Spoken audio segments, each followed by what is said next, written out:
Hey, everybody, it's Will. We're back with another episode of Creators Outlet right here on the Outright Geekery Network. I want to give a big shout out to our sponsor for this episode, SpinWiz Comics at spinwizcomics.com. It's a free downloadable app on iOS and Android with over 400 comics at the start with 86 independent publishers. And it's free, and you get to read free comics. So go check it out, spinwizcomics.com.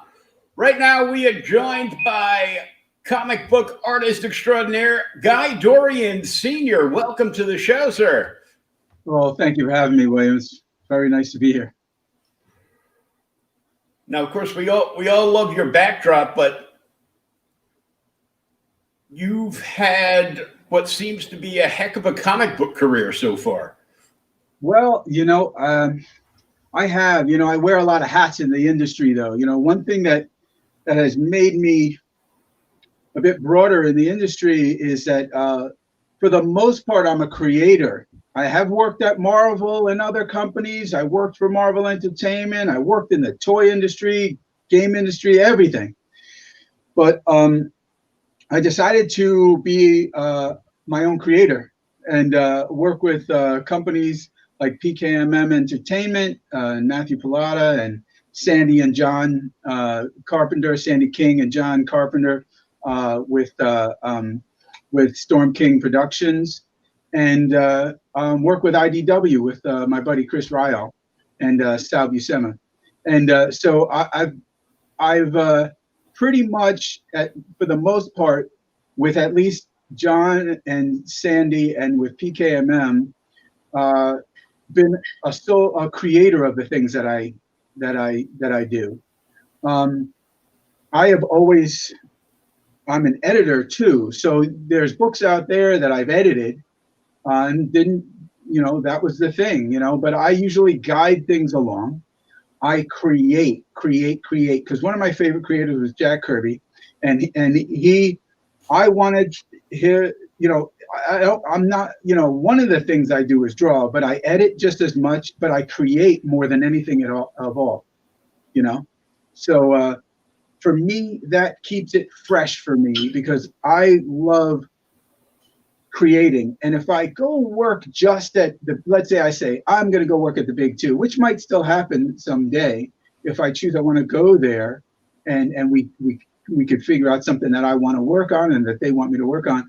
But for now, I just like creating, and I like creating horror stuff, and I freaking love it. And so I can't imagine why. Yeah. So I went into this whole creation thing about 7 years ago, and I haven't stopped. I'm still creating stuff. I got tons of new stuff that'll be coming out next year, and a bunch of new stuff out right now with John and Sandy, and last October with John and Sandy and PKMM and a bunch of other things. And one of the things that works well is I've been in the industry, and around the industry. If I wasn't drawing comics the whole time, I was doing other stuff in the industry, creating toys and things like that, and designing them and all kinds of stuff like that, but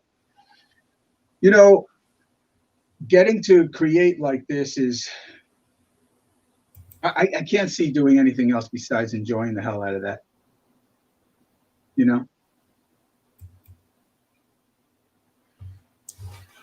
Are you still on as a freelance at IDW?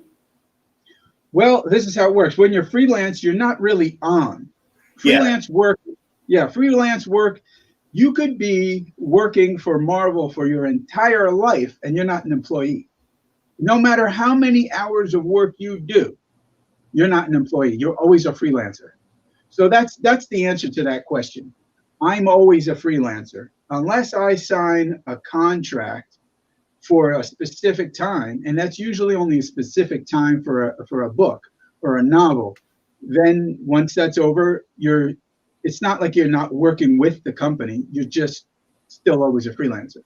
But I really enjoy the freelance life. I mean, and I think it's super important that creators are freelancers, because who the hell wants to deal with a creator? Because we're out of our freaking minds, man. My mind never stops. Even now, while I'm talking to you, I'm trying to find the words in my head while monsters are fighting in there. So I'm like, huh? Yours too, huh? Yeah. It never stops, man. It never stops. It's something my wife and I have always had. Because she's as you can see, some of her monster creations over here.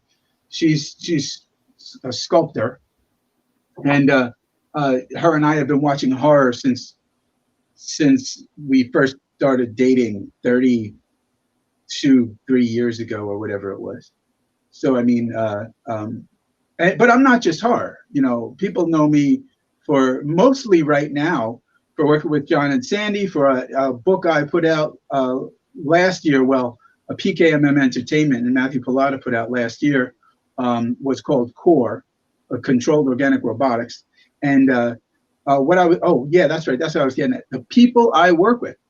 The reason why I've been able to be successful is after all these years and getting to know everyone, I know most everyone in the industry.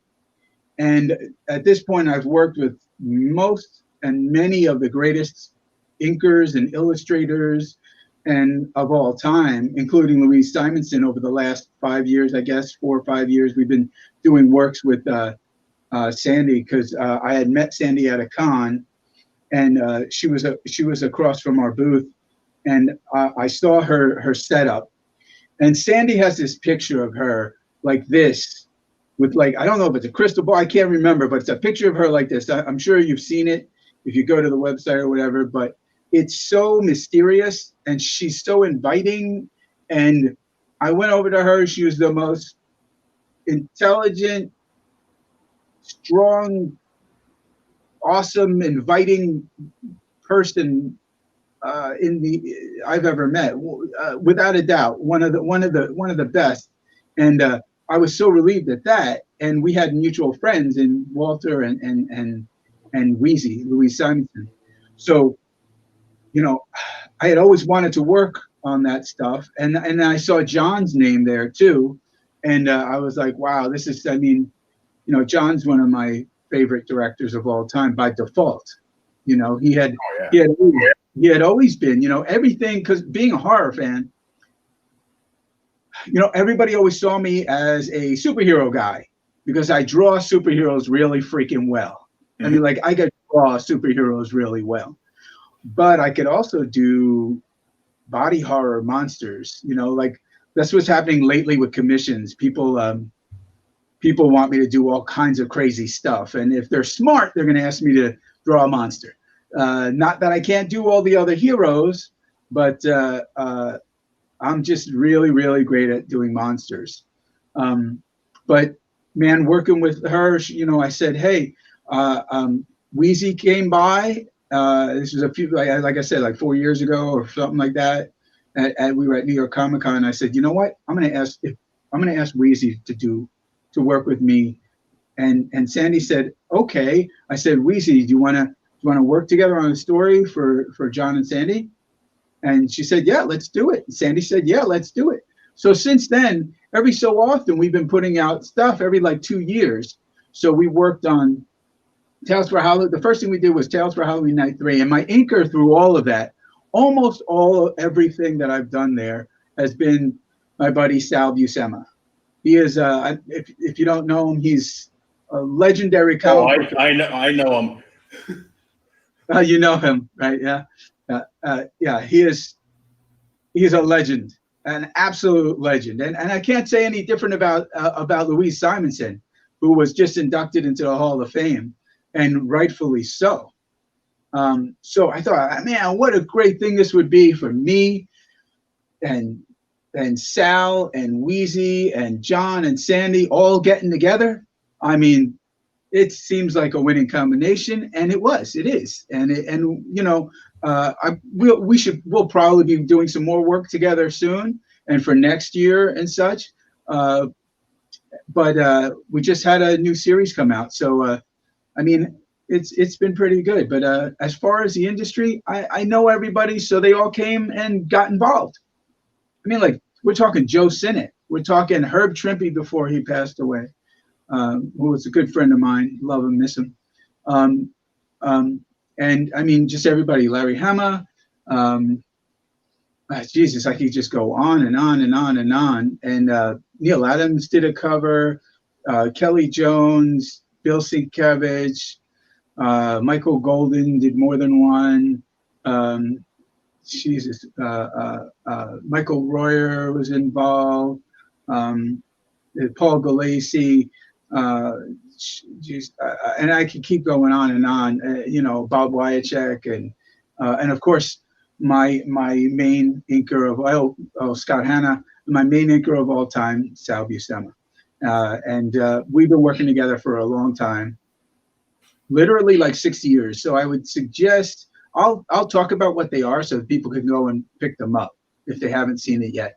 But let me tell you something about Sal. The man is absolutely freaking amazing. Okay. He's like, I think he just turned 84 this year. It's 83, 84. I can't, he's the best. His flair with a pen, with a brush it's insane. The man never lost a step. The He's man 84, never, but he's still working like he's 24. I'm telling you, it's almost impossible to keep up with that guy. And then, I became friends with Chris Ryall, and Chris, said, why don't we get you two on ROM? Because he knows how big of a ROM fan I am. Oh my God. I am. I got so excited when they were bringing all the toys of my childhood back into comic book form. I'm like, this is awesome. Well, let me tell you something. That was a pleasure, and I love Chris Ryall as a friend and as a creator, and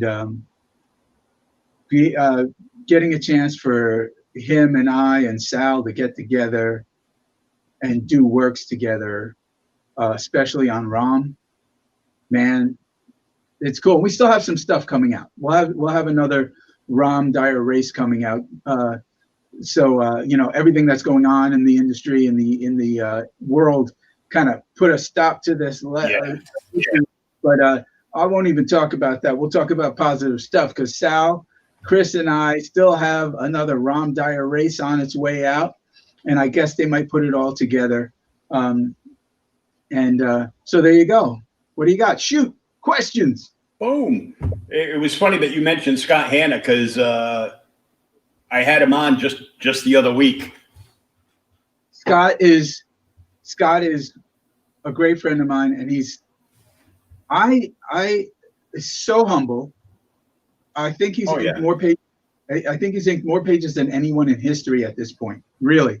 And people will say, no, he didn't. It was Coletta or it was Rubenstein. Nope. I'm pretty sure it's Scott. And the thing about Scott, that not only is he super talented, but Scott is like an incredible human. I get to pick who I work with. A lot of creators, this is one of the other things I get to do.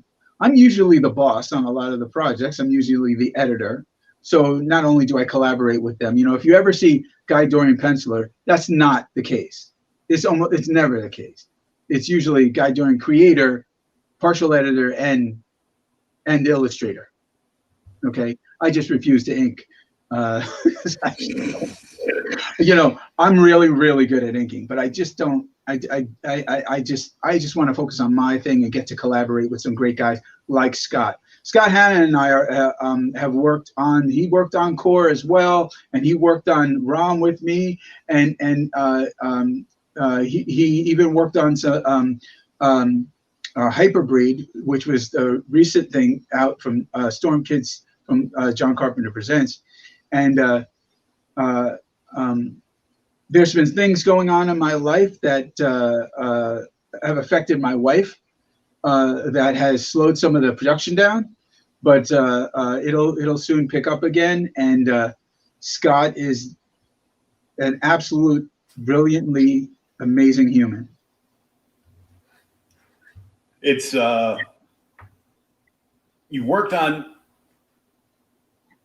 so many things over the course of your career. what is so far the favorite project that you've worked on? Wow. Favorite project. Shit, man. Oh, am I okay to? I gotta say, if I'm going to be honest, and I don't want, this isn't a cop out answer. It's just, you have to understand the way my mind works. Every project I'm working on is my favorite project at that time because I'm so happy to creating. So at the time I was creating Core, it was my favorite project. At the time I was creating, which was once Splice with Louise Simonson. I changed the name to Hyperbreed. She agreed. That's my favorite, because each one of them has stuff that comes out of it that gives me something different. Do you understand? You get it? It's like, because what it is like I'm working on Buyer Effects and Camo, and I get to create villains like that, like I5 that I created with this big hand and an eye in the middle, and it's on top of his body, and it's creepy, and but then when I work with PKMM, I create Core and all that stuff, and I create all these monsters, and then I go with even at IDW. Chris Ryall was the coolest effer in the world and said, I'm going to create a character named Dorian. So he created a character, and I created the illustration. So we are co-creators of a new character in the ROM universe named after myself. And he is actually in the story of Rom Dire Race. And he's a badass. He's an absolute badass. And I don't want to tell you the story, but it's freaking cool. And then he actually named a planet in that story that some of this takes place on after my wife. My wife's name is Marnie, so he named it Marn 33. So I just the coolest stuff in the world. So even at IDW, I was able to create because I was a co-creator of that character. So yeah. So now, if people are smart, when conventions come back, they'll go up to you and ask for a commission of Dorian. Yeah, you know what? I haven't had a chance to draw the character at a convention yet.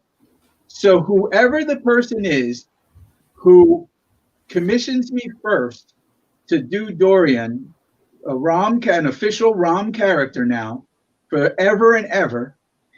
Since I haven't drawn it, and I never ink unless it's a major. I don't do commissions. I don't do con sketches. I will only do full-fledged cover style illustrations. That way, if you're willing to pay for the commission, you're going to get something that is something I won't do anywhere else. Instead of I won't do any con sketches. I don't like it anymore. I'd rather just do full-fledged, awesome, badass, fully drawn and inked illustration. But for the first person who gets a commission of him, I will ink that for free. That's what I'll do. Yeah, and I don't do that. I don't ink anymore because it costs just as much for me to ink as it does for me to pencil. Yeah, and you know a guy. I know a bunch of guys. Mm-hmm. Yeah, I mean, but I will tell you this. I do have other projects in the works, and a lot of them are horror-based, and they're in all different types of mediums. So that's just a hint of things that are happening right now. So we just have to keep a lookout for everything horror and scan through to see if we find your name. Well, I will have more Core coming out. I will have other stuff out with Larry Hama and some other stuff I created, very much like World of Warcraft. I'll have more ROM, like I said, and I have a whole other project coming out that you guys will find out about next year, probably, or the end of the year. But I have to be a little quiet right now about it. But you guys will love it. You guys will love it. I'm sure we will. Yeah, some of it's superhero, some of it's horror. Well, now I know I gotta go back and buy those ROMs. I know I have a few of them because I actually reviewed like a bunch of the crossover stuff. Here's some of the. This is the first ROM I did with Chris Ryall and Sal right there. This is actually the compilation issue where even in the back they even put black and white art so you could see some of the drawings and what they look like when I draw them and Sal inks them. Let's see here. I got something here. Some cool stuff. Hold on. There you go. Oh, yeah, let me get you some light there. There you go. Oh, So I love seeing stuff like that, like the breakdowns. Yeah, it's got Chris. Yeah, go ahead. I had because I interview a lot of people, like indie guys that have got crowdfunding books going, and okay. And I try to like back like every single one. Most of that's just throwing like a couple of dollars in. Yeah. With limited funds and everything, but I backed one because it reminded me of the old Lone Wolf and Cub series. Oh yeah. And the art and this kid grew up in the 90s and he looks like he's like 15, but he's actually like 28. But he loved the black and white 90s stuff and the independent stuff that was all black and white that came out before that. So he hooked up with this this artist and they put it together and I backed it, but I backed it on a tier because it was the second issue. So I get the first and second issue, but they did one called a sketch edition. So you get the whole book so you can read the book as it is. And then you go in the back and there's like notes from, production notes from them and, script with stuff on it and the original pencil breakdowns. Yeah, I hope that Sandy and John put out some stuff like that on the web at least, or in the back of the graphic novel, which my buddy Bill Sienkiewicz just did the cover for, and he's I don't even have to say anything. I mean, the people who did the covers for this new series are Walter Simonson. Sorry, it has John and Sandy. I had John and Sandy sign it because when they sign it and send it to me, if I sell any, they're obviously worth more if we all sign it. So that's Walter Simonson did a cover, and wait, let's see. Then mine was next. Mine and Sal's was next. Hold on, let me try to get that on camera. There you go. That's Bayer Fexton camo. Then we got the incredible, amazing, love this guy, Kelly Jones. How about that? That dude is a badass. I love that guy. And the great thing is all these guys are the sweetest people in the world. I love these people. There's Andrew Peapoy, did the next cover, just fabulous. There's I-5, my character I-5, actually Wheezy and I. And then we got some guy you've heard of many bazillion times before, Howard Chaykin on the cover number 5. I can't show you Bill Sienkiewicz's cover yet because it's not released yet. It comes out at the end of September, early October. I believe it's end of September. Here's another Rom Dyer race cover. Check that out. That's nice.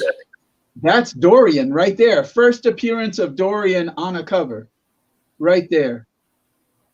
And what that is up there, if you notice, take a look at Rom there. So in the original IDW series, you could not draw Rom like that. That was not Rom. And at my own risk of thinking I might get fired, I decided to draw the toaster head no matter what. So when we were hired, I had to try to stay on model. So I tried to stay on model for the most part with the suit, the 5 fingers. And it's not that the design wasn't great. It's because it is. But I couldn't get past not drawing the toaster head in my head. So so what I did was, Chris Ryall was a freaking awesome man, and the editors there that I worked with, and they said, they let me get away with drawing the toaster head. Sure as shit, the next time we got to work together on ROM, Chris worked it out so that we could do an 80 to 100% of the original ROM. Nice. That was published in Marvel. And I think I had something to do with that by my stance on needing to draw the toaster head, because I got so many messages from fans who said, thank God your damn ROM is the coolest shit since Sal Buscema. And I said, and there had been a lot of people drawing on the series, and not taking anything away from them. They were some really great artists working on that series that Chris Ryall was writing over. Really great artists. But, I had to be a pusher. I had to push this stuff. I had to push that toaster head. And eventually it happened, and we had it. So on that cover, you get nearly 100% of the original ROM, and within that story. So I've been told since then that people are now looking at my ROM as how to draw ROM, which is also another thing. I was talking to Sal about it, and Sal was like, well, it's your turn. Suck it up. Eat it up, man. Enjoy it. So, it was very nice for Sal wanted to kind of, I guess, pass the torch off to me. And I don't think there's anyone greater or better to pass a ROM torch off to buy from than Sal Buscema. Oh, yeah.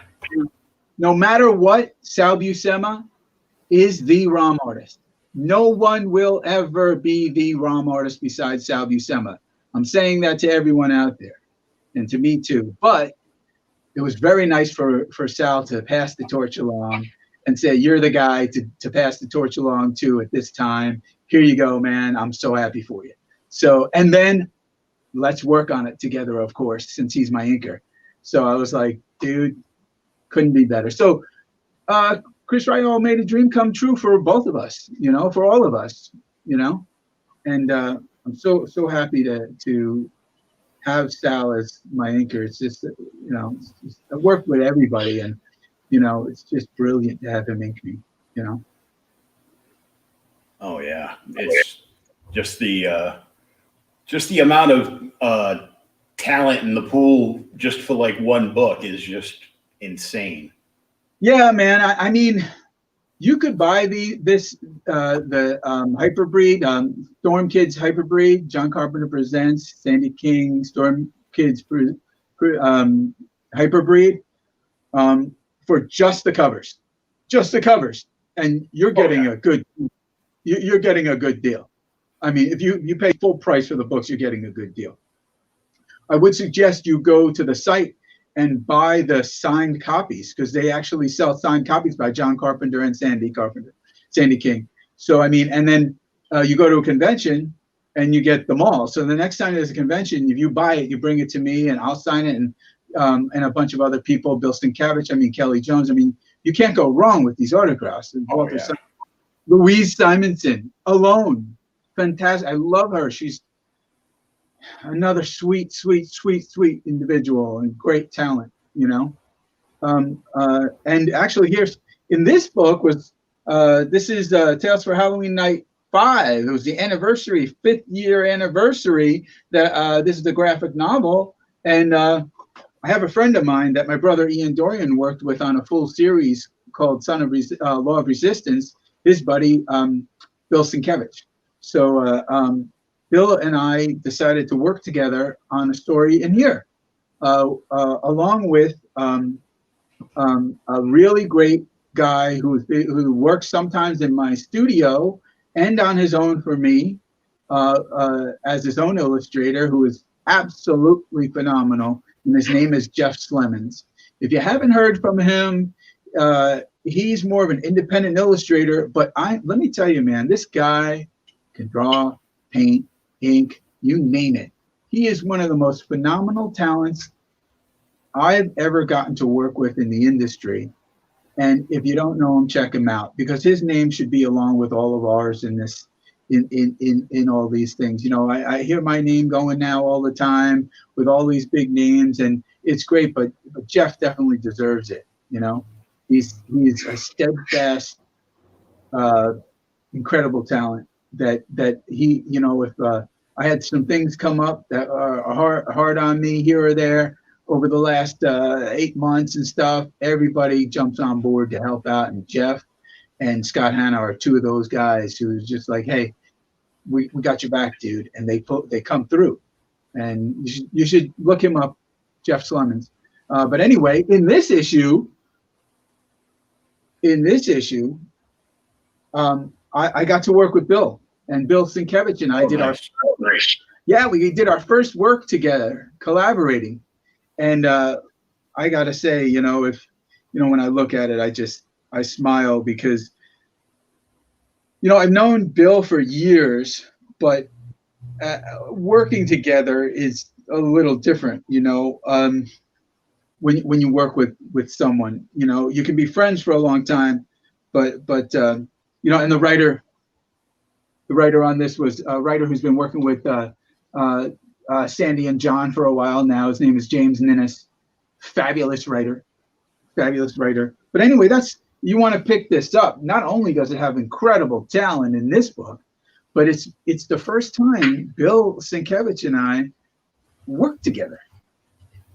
It's lightning in a bottle, my friend, in an inkwell. Lightning in an inkwell. Lightning in an inkwell. Yeah.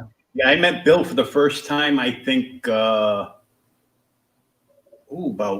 15, 16 years ago in Boston. Oh, yeah? Bill is another one of those guys who so no matter what, Bill Sienkiewicz is, without a doubt, universally known by creators, writers, and everyone in my industry, in the comic book and graphic novel industry, which I'm also in the toy industry and all that stuff. I'm a sculptor too. But in the comic industry, every single person knows Bill is, without a doubt, one of the greatest who has ever touched a comic book or graphic novel. There's no doubt that Bill is just that thing. You know what I'm saying? When people say, who are the greatest artists in the world, you know, ever in comics, you know, there's all these things you could talk about and all these people, and Bill's name's going to be right there with the greatest illustrators of all time. Oh, definitely. So let's talk about this project that the trade's coming out this month. Oh, Storm Kids Hyperbreed.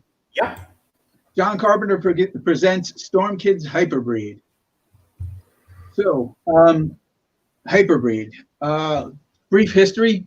Like I said, I usually start most of I'm like a producer in a lot of ways in the comic industry, in graphic novel industry, I'd like to say, because I do comic books, but I prefer to do full graphic novels, because I have always said for a long time, and Michael Golden and I had a conversation about this a while ago. It's great to put out single issues. People should buy them, especially if there's different artists on those covers than the graphic novel. And and like I said, usually if you're going to get guys like Kelly Jones and Walter Simonson and all these guys doing covers, we make it worth it to buy each issue separately. So you should at least buy one of each issue separately, even if you're going to get the graphic novel. Now you get the graphic novel, you got Bill Sienkiewicz and all that. But I've always thought that books should not be a long series for 100 issues. I don't see it that way, especially not now. I see short story arcs that are graphic novels, and they have been doing that for the last 10 to 15 years now. Oh yeah. But I have been thinking about that. You know, we were talking about. I have always thought that since I was a little, and so what I like to do is I like to put together. The only time I don't put together full graphic novels is when I have short stories that I talk to Sandy and John about, or PKMM or other companies about putting those short stories in, because sometimes it's fun to do little short stories, but they go in a graphic novel. You see what I'm saying? But anyway, so we had been working together, and I really wanted to do some type of Star Trek-y science fiction anthropomorphic type book story. And I had thought of Dr. Moreau's Island, and I called Wheezy up about it, and I said to her, you know, I really want to do a science fiction thing, and I had already started talking to Sandy about it. And I figured, you know, Wheezy and I had worked on a few projects together already for them, so maybe if Wheezy and I work again, and if Wheezy's on board with doing something that, you know, utilizes anthropomorphic characters, that you know, like a Dr. Moreau thing, you know, I had thought of these characters flying off into space, and that there were characters that were humans couldn't find a way to survive, so they spliced animal genes into theirs, and then they were put on different planets. We didn't use just that story, so that's still mine, that part. But as far as the anthropomorphic character, she said, "How about we do this? I have a story too, so let's do some of those ideas, and let's use that anthropomorphic character idea. But let me give me some time, and I'm going to come back to you with what I want to do with it." And I said, okay. So we started collaborating on it, and sure as shit, she comes back and says, let's make the anthropomorphic characters as the main characters in the thing, not later on, but right from the beginning. And I said, shit, Wheezy, see, and that's how collaboration works. You know, you throw an idea of anthropomorphic characters, you know, I throw out this idea, and then she goes and she says, well, yeah, well, I have an idea, but I want to take it this way. Let's take it this way. And I go, okay. So then, boom, collaboration began. She told me her ideas on what she was thinking. You know, I said, you know, obviously create what you want, but whatever. And here's some of my ideas on what I want the characters to be. And I said, and she said, you can change them any way you want since we're doing it together. And so we collaboratively created Buyer Effects and Camo. And she wrote the coolest shit. And she wrote the coolest story. And she created the name for these characters called mocks that come out, and I did the designs of the characters. So it was like a true collaboration, man. You know, one concept between the two of us together, and then she does her writing, I do my drawing, but it's still a collaborative effort of her writing and thought process and my creation and visual process put together to create brand new characters in a brand new series. And you know, create her own thing that Sandy let us do, you know, and she obviously owns the publications and all that, but she's the coolest person in the world. So yeah, you can do that way. And with Sandy at the helm as the editor, the great Janice Chang as the letterer on it, and my colorist Ross Campbell on there, who I've worked with for many years, and all these incredible guys jumping on to get involved, to do covers. I mean, I don't think this thing could have been any better. Scott Hanna did an issue, you know, and Sal Buscema inking me. I mean, holy shit, you said it before, man. It's like John Carpenter, Sandy King Carpenter, Janice Chang, Louise Simonson, Guy Dorian Sr., Scott Hanna, Sal Buscema, you know, all these people, and, you know, Howard and all them, and Walter. I mean, gosh, damn it, man. It pays for itself. It's a who's who of comic book history, really.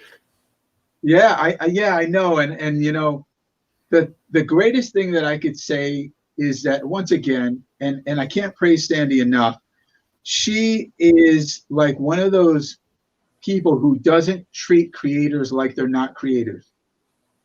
She never, ever, she pays well.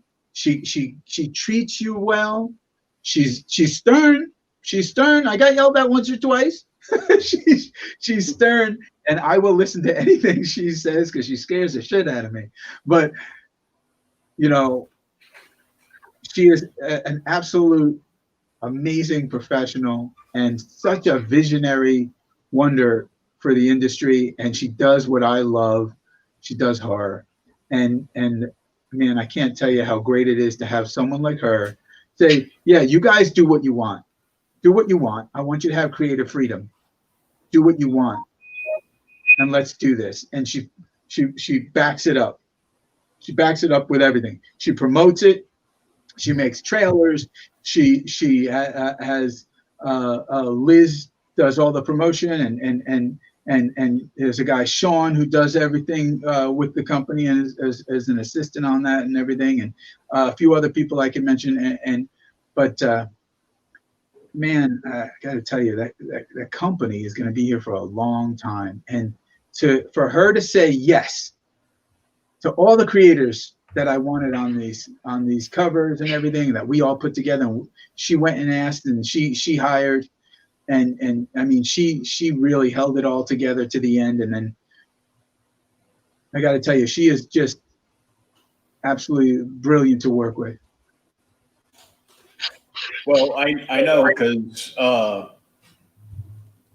few months back, how excited all the fans were.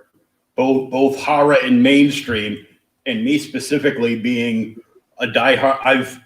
Joker's been my favorite villain since I was a little kid, and I first saw Cesar Romero portray him on the old Batman show, and I'm like, this guy's crazy. I like him. And I heard John did that issue. That's very cool. When John, it's like when they announced that, John Carpenter is going to write an issue of the Joker. Yeah. Holy shit. And then next thing you know, there's like, all the speculator groups are going, insane with 3,000 different covers or whatever. I'm just happy to get one. I just want to read this story. Yeah. John on anything is great. Being able to collaborate with him and Sandy and work with them, because they truly make you feel like a collaborator, not that you're working for them. They don't do that. They don't do that. They embrace you, and they've embraced me with open arms, and I'm so happy about that, because I couldn't feel more happy. I still love working with the other companies, IDW or Chris Ryall. I specifically like working with Chris a lot, wherever he is, and is working from, and working with PKMM and Matthew Pilata. He's a name you might not have heard yet, but in my interviews you have, and then he's behind the scenes with a lot of stuff, and he's another one. He says, go create, go do your thing, go do your thing. I'm in the background. You go do your thing, man. And he's brilliant. He has done the same thing. Same thing, Sandy. See, that's what I get. I'm lucky enough to be able to have the people who have the faith in me and trust in me to let me do my thing, and let me say, I want to do this with these people. And they say, okay. That's a blessing. I can't say. Yeah. Yeah, man. And Scott Hanna said to me, why would you want to do anything? If people don't know you, Guy, they don't understand why you do that. Why you do those kinds of comics. Because I could, and probably should be drawing the Hulk at some point. Because, one of the most, I work with Sal Buscema, one of my great friends that I used to sit at conventions with a lot. Was Herb Trimpe and everyone that I know who's worked on Hulk. I mean, they're all like, hey man, why haven't you drawn the Hulk yet? And I'm like, I'm creating my stuff now, and I hope to get together with Marvel Maybe there's somebody at Marvel out there, because now they draw the Hulk more the way I would draw the Hulk, because I'm a horror guy. Yeah, this this series from the get-go just like blew up, and because they have a Al great. just killed it, like with these stories from the beginning. I'm like, oh my God, I've been reading Hulk since I was a little kid. I go, and I mean, Peter David did a great job on it. Todd was on it, and a whole bunch of other people, and there's been some great creators on it. I'm like, but this is like, what they did, well, right, and sometimes what they did was they put together the right group, and that's what I try to do usually. Before I go and ask a company, will they back this project, which they usually say yes, and I'm so blessed by that. I always try to make sure that I put together a team that works. And then if the company says, no, I'd rather you do this team, then that would be fine. But the thing is, people usually, I know everyone, and I know I'm really good at knowing that. Like I said, I'm an editor too, as well, for years. And I'm basically a producer. Artist is a hat that I jump on afterwards, because everyone always wants me to draw. And I always thought I was I was my work critic, and everybody else, I get messages in my email all the time, or holy shit, man, I love your stuff. I love your blah. And it's like very humbling to me to have guys tell me that they like my work, especially big name guys in the industry who message me and say, dude, that's awesome. I'd love to ink that, dude. That's crazy, And like, I'm a huge fan of Ivan Reyes, and his main inker is Joe Prado. I always forget if I say it right, Prado, but he's another friend of mine, and he's so freaking good. I love that guy, and he thinks I'm a great artist, and when he says that to me, I'm like, wow, man, I love that, because I can't see my own stuff. I don't know how to see my own things, and I saw a few reviews on ROM, and when they get to they're looking at the book, and again, the artists are great in all of them, but they get to the end of the book, and I'm watching this one interview, and the guy goes, and holy crap, I opened this story up, and holy Jesus, this is amazing. And he goes, did you take a look at this cover? Holy crap, did you see that cover? I just don't know what to say. And I call Sal up and tell him, so he should know that people like his stuff. And at the first time I started drawing ROM, I saw people posting all over the web of how great Sal drew ROM on these issues. Sal isn't drawing ROM. I am. It's just that Sal and I work so well together, and I drew the toaster head, that people were like thinking Sal drew it. And Sal was like, that's a good thing though, because they can't, you know what I'm saying? They're going, oh, but when they realize it's you. So that all worked out really well. And as far as Hyperbreed coming out it came out, I think, the beginning of June, and once a week for 5 weeks in through July. That was smart, especially during these times. And Sandy put him out like that. And this is, she's like, this is going to be under the Storm Kids line. And she had some great stuff through the Storm Kids line. Please check out all of the Storm King Productions books. You will be completely satisfied.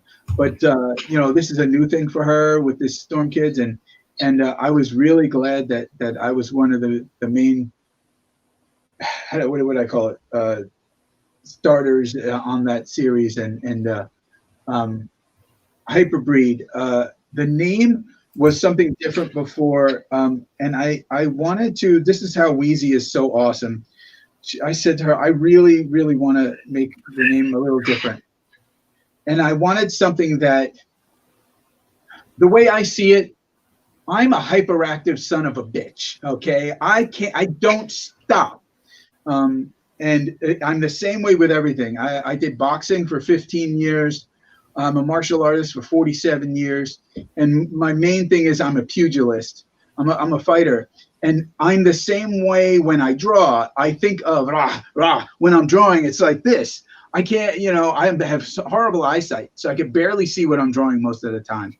So I kind of go like that when I draw, and I close my eyes for the most part. But everything is like this. Everything is like that, and I keep going, and I'm always going, and I'm always going. And you can see why the boxing worked out well for me, because my hands move all the time, and I can't stop.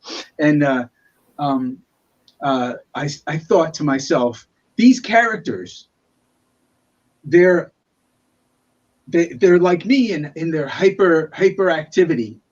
They're hyper. It's a hyper type of human.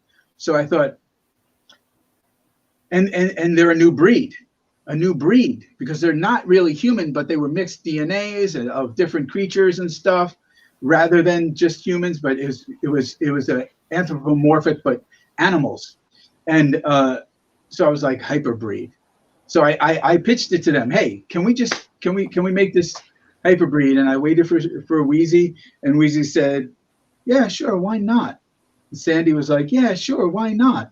So I'm really glad, because a lot of people who've gotten it said they love hyper breed, and they really like the name, and I'm really happy about that. Weezy and I really have something special here, and Sandy and John and I, all of us, we have something really special here. Oh yeah.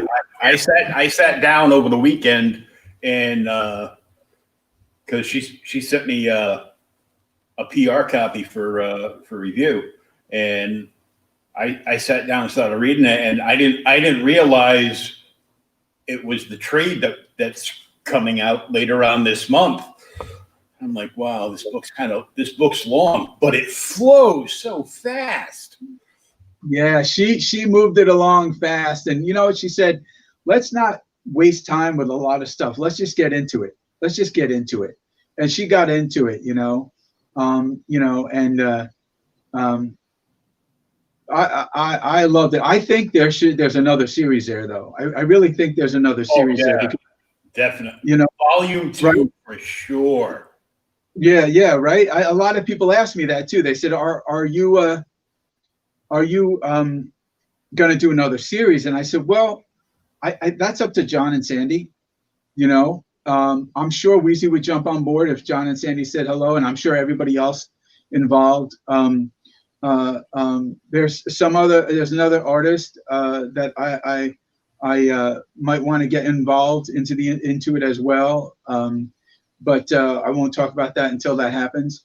But yeah, a lot of people really like the illustration in there, and my studio guys, give a shout out to Kanan White, who worked with me on one issue as layouts, and Jeff Slemons, who's another studio guy who I work with. Another shout out to him, because he's phenomenal. And then I guess a shout out to me, because I drew the shit. But I'm happy people like it. Sal Buscema inked that entire series, with one issue being Scott Hanna, who brilliantly came in and filled the gap perfectly. And I'm just so happy that so many people have said to me, "I hope you're doing another already." I mean, the damn thing just came out, man. The novel hasn't come out yet, and everybody's telling me how much they want another one. And I know that Weezy and I have another at least 5-issue arc in there, if not 6, where the characters will then move on forward to something bigger in, we'll call it the corporation. And man, I think it will do really well. And I think the second series will sell really well, because we've gotten our feet under us now. When you draw a new series and you create new characters, you don't know. It's new. It's fresh. It's a fresh new series. I think there's nothing better than creating new stuff. And for this to be the first series, everyone should buy the first series, of course, first of all, because it's and it's the first novel that Louise Simonson and I have collaborated on together. And I think a second one would absolutely make sense sometime, at least starting to be put together within, within the year or something, because I think fans will buy it and they'll want it, Oh yeah, I definitely want a second volume because I mean I read it and then where it ends and I'm like, I go, well, I know this is like I'm up to like 150 pages, but now I want another 150 pages because. Yeah. Well, I think that was Louise's idea, and well, if Sandy thinks it's worth it, and we all can get together and we could figure it all out in our times and what she's got set up on, because she also has to go by what she puts in line, But if she puts certain things in line to come out, in a year and a half or a year or something like that, and we get the time to work on that and produce it, and then she can put it out next year. I think, maybe for the next con, or something like that. I think that would make sense. You know what I'm saying? Not this con, but another year later, 21. Yeah. Since she's putting out 2020, she's putting out for this October, end of September, early October. She's putting out the graphic novel of this one. So and the graphic novels, come out within 6 months to a year or so after, because it takes time to draw the next one. Mm-hmm. But I really hope that we get to do. I think there's a lot more to be done with these characters. I think there's a lot more, and I have some really crazy ideas of my own. Yeah, it, man. I just can't stop creating, man. I love it. I'll be doing some sculpting and stuff for the characters too. So go ahead. Why don't you tell us about the three main characters? Okay, and where you get the ideas for them. Okay, so Buyer, Fext, and Camo. Buyer, I looked at it, him as an amalgam. Now, what Wheezy said, hey, I'm thinking about these different characters, these different types of animals. Use whatever animals you want. But she wanted like a bear. I think we talked about a bear, a lion, and maybe sort of a wolf. So what I did was he's got bear claws. He's got a broad back. And let's see here. You can see on my cover pretty well. Let's look at Kelly Jones. So he's part wolf, part bear with a lion tail, and he's the brute of the bunch, but he's smart. He's not that he's stupid. He's just a strong guy of the bunch, and he's very, very, very visceral. And I fashioned him after, since this has a horror vibe to it, even though you wouldn't know it necessarily. I always put a horror vibe in everything, and you could see that Kelly Jones really took it to heart and gave us that horror vibe, because he is the man of horror. Remember, he did the Creep Show, the new Creep Show series. He did the intro to that, and every other goddamn awesome horror thing and Batman stuff. He puts it in all of his work with Swamp Thing and all that. He did it for us here too, and that's Buyer, and he's got he kind of looks like that, but I also, if you notice his colors, like a werewolf, like a wolf man or werewolf. So I mixed all that stuff. I said, do you mind what I do with the costumes? Boom, I did it. There you go. I came up with some kind of green pants and stuff, and Ross Campbell and I, the colorist, belabored. We went many iterations until I was satisfied, which he always does, because I say, no, I want it like this. No, I want it like that. No, I want this color next to that color. No. You make that color next to this color and that color. This is the color scheme. So I came up with the color scheme for the book, and he executed it and elaborated on that brilliantly and did his thing and just made it spectacular. But this is not his coloring on this. It's on the inside. but you can see here's Bayer kicking ass. Yeah. Let me get this. Oh wait, it's yeah. There's. Hold on. There you go. Rawr. Smashing some monstrous robotic things. One thing I did in this series that somebody had mentioned in an article that they loved was that I didn't make every minion character minions. I didn't make them all the same. Every single one of them is drawn differently. Oh yeah. Because the way I see it, I just didn't want the same exact minions all the time. Everybody does that because it's easier. Mm-hmm. The minions. Yeah, the clone army. Usually it's the same drawing all the time. I didn't want to do that. But here you can see, I wanted to make sure I had a really nice representation of the characters on this cover. So here you could see a really nice representation by me, the creator himself, with inks by Sal. And Vext is a fox.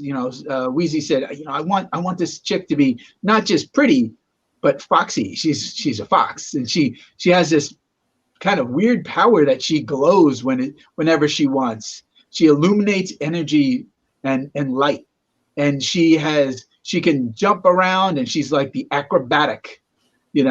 She's very cool, and she's a fighter, and she kind of reminds me a little bit of what's that chick who jumps around in the villain Mystique?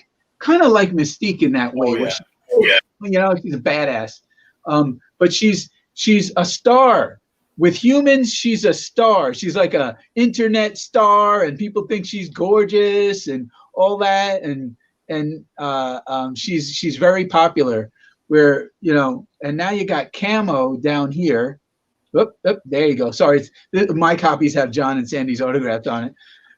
So there you got Camo, and Camo is a sort of like a fish. Wheezy said she wanted something that might be sort of like a fish that doesn't necessarily is not a male or a female. So I had to come up with something. Ross Campbell helped with the design of the colors on there and how they would be patterned. This character is demure, smaller, thin, but basically sort of has sort of Spidey thing, because obviously she's referred to as a he sometimes referred to as a she, but she has no necessary gender, like some fish and some frogs that Wheezy said. So she said, oh, it's something like frogs that don't have gender, fish. So I came up with this. And this team really freaking works, man. I was like, one of my favorite, right? And they play poker. And I got to tell you, it's like, so on this cover, I wanted to make sure you could see what they really, really look like. And I want to give a shout out to Dave Cockrum. Dave Cockrum, first man who ever reviewed my work when I was a kid. The design for my costume isn't from Dave, but the idea of having some kind of suit like that, sort of, not really Dave Cockrum, but it inspired me, some of the stuff that he did in the past. He changed Phoenix's costume, and he created the X-Men that John Byrne drew. And John did a few tweaks, like a belt or something, and the pirate boots he changed, but I don't really count that as creation in any way, shape, or form. They just changed everything. Yeah, whatever. But and John did an incredible job. I just have to say, my youth would not have been the same without John Byrne, Chris Claremont, and Terry Austin, and Louise Simonson on that, because John is one of my favorite illustrators of all time, and I've bought almost everything he's done. And but as far as creation, I just mentioned him because I heard that he had mentioned that he did some things on it. But I just wanted to clarify that Cockrum was like, that dude could design. He could design. Like he was one of the best designers and character creators of all time, in my opinion. So I thought, hey, what would Dave Cockrum do if he had this up in his mind? You know, John Byrne had Sasquatch. Well, Louise Simonson and I have Bayer, you know, and Bayer could fight Sasquatch and kick the shit out of him. Maybe, maybe not. Maybe someday you'll see it. Who knows? But probably not. But you know, I just had such a blast on it, and it's such a great. It's one of my favorite creations. So you asked me what's my favorite. For me right now, and it's not just because it came out, but one of the things is that's one of my first teams I ever created. So for me, it's everything I love. Weezy wanted to pander to the things I love with monsters, and she gave me that thing, and she said, you know, I sent her some of the designs, but I didn't use some of the designs or my original designs for the monster guys right off the bat, because I wanted to save some of that for later. So we have some, because I think that when you create something, you should create this much of it and use this much of it and save that much of it for the next time, so that it's within, so you always have something original that was made at the same time of originality, because I think then that gives an authenticity to the next project. And then you can just slink that in. Right, and it gives it that authenticity. But what was I going to say? You know, it's brilliant. You know, I'm just so happy that people really like the way it came out, and are starting to really send me messages about it and how much they love it. And I think we're all very blessed. Even during this time, people are purchasing it and loving it, and you should buy it. It's on, I believe it's on Comixology. It's at Storm King's website. Storm King Comics, I think .com. I think it is, and it's on Amazon, and it's all over.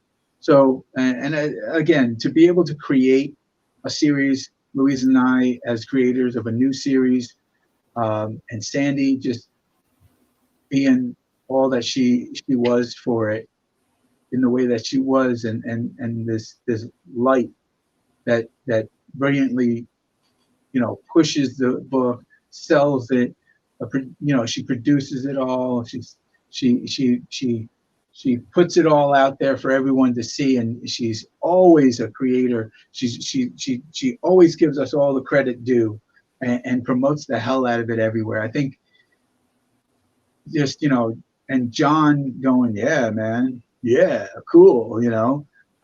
It's just so cool to have John Carpenter go, yeah, that's cool. John freaking Carpenter, man, you know, a guy who loves the same stuff I have always loved, you know. It's, you know, Eerie magazine and stuff. I heard he likes it too, you know. It's awesome. You know, you see Creepshow back here, one of my favorite all-time favorite movies of all time. I don't know if it's showing on there. It might be a glare. Here you go. There's Creepshow pillow I got. Oh my God. So well, there goes that question. I was going to ask you what your favorite horror movie of all time was. We just found out. Well, it's one of my favorite anthology series, The Thing. I had a love for John Carpenter's The Thing, which he actually had not planned on doing, by the way. If you go look at some interviews from him, I accidentally came across that the other day. Kurt Russell, who has always been one of my favorite actors since I was a kid, and it just turned out he was in that movie. You know, people sometimes forget that I'm 51, so you know, I've seen all that stuff. You know, I came, you know, that was in the 80s, and man, just and John did all the stuff I love, and all those movies he did. There's nothing. I mean, Jesus Christmas, man! Every time I turned around, it was John Carpenter doing something I loved, and I didn't know who the director was at first.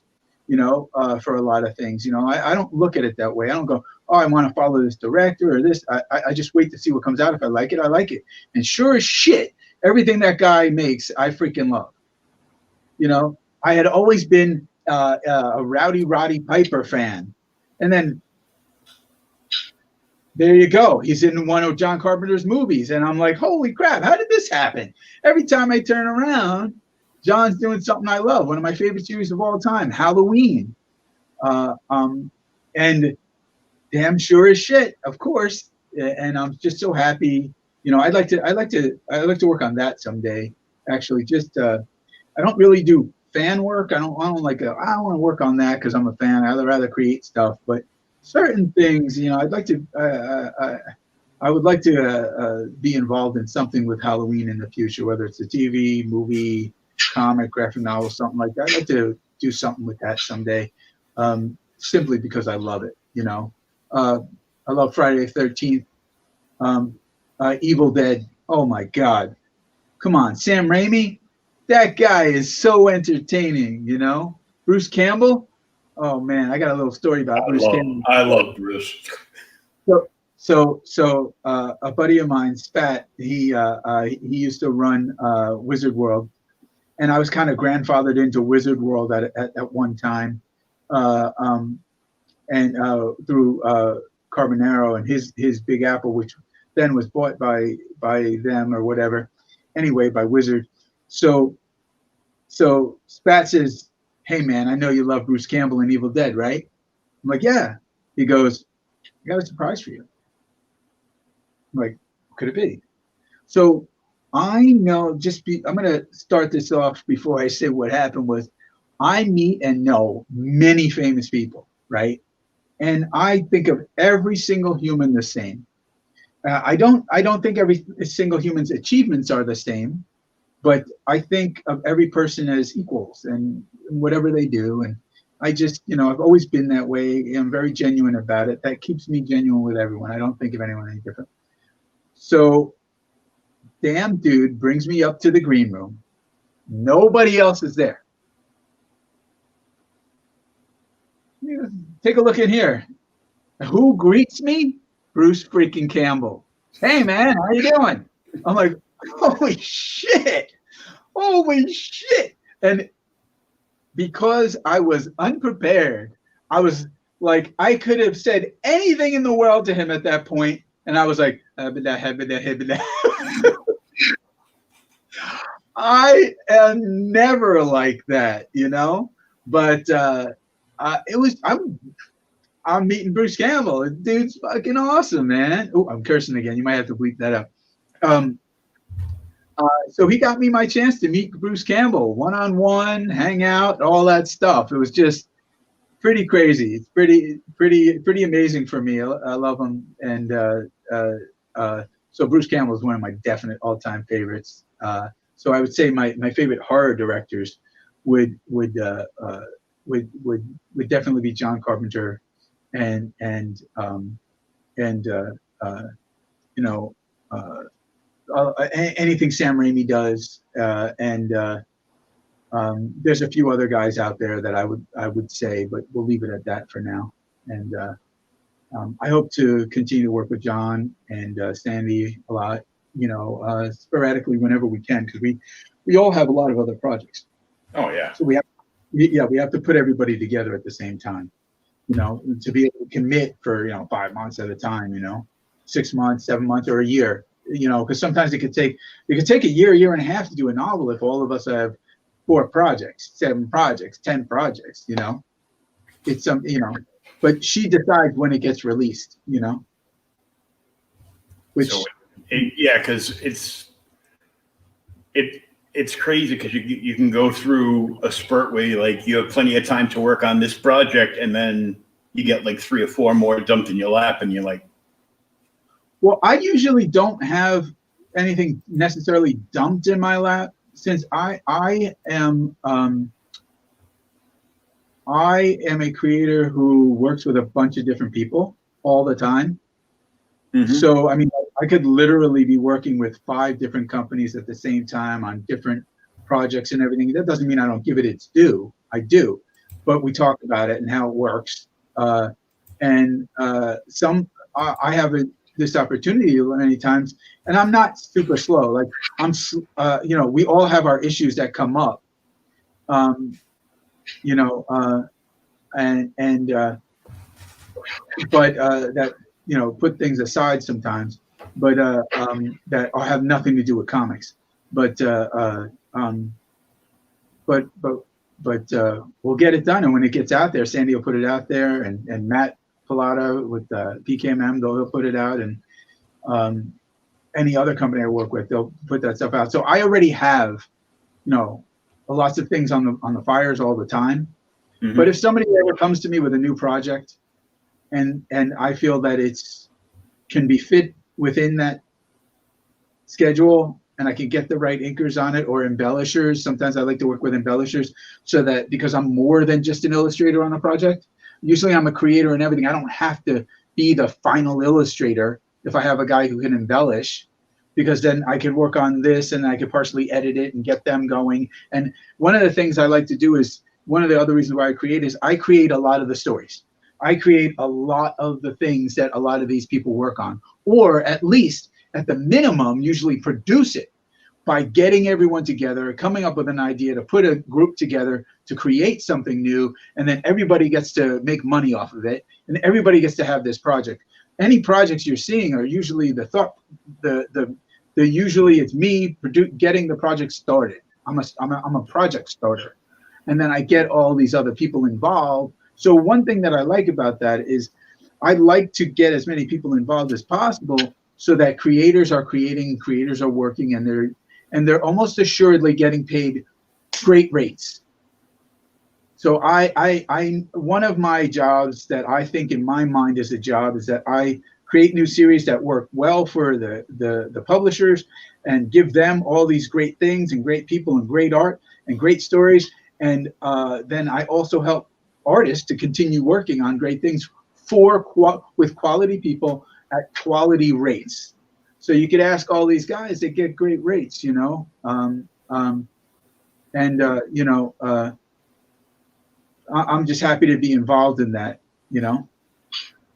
That's always a good way to look at it too. You come work on a project with me and everybody eats.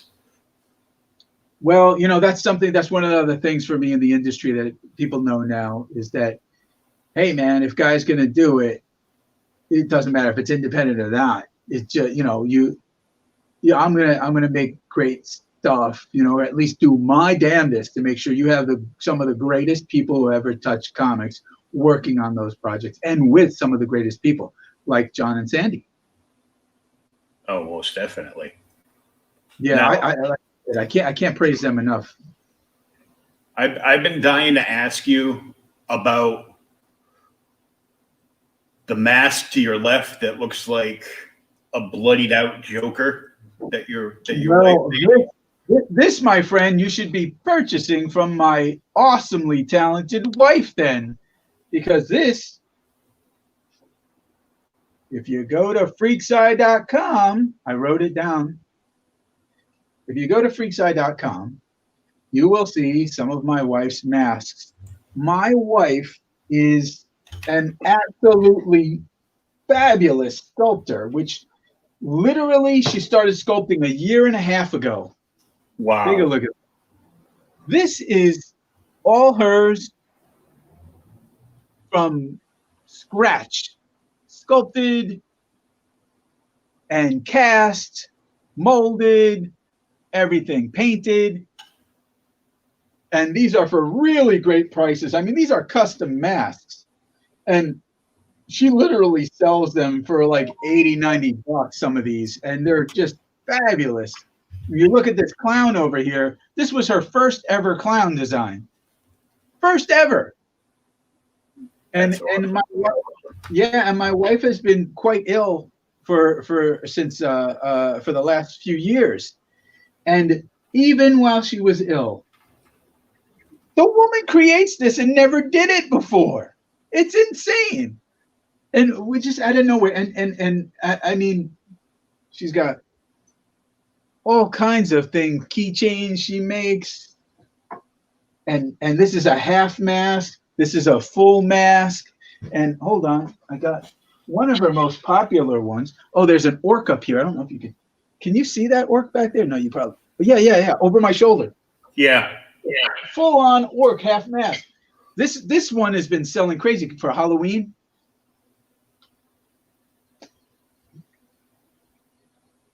This is one of her biggest sellers. I'll move this. Take a look at that. Oh, that's great.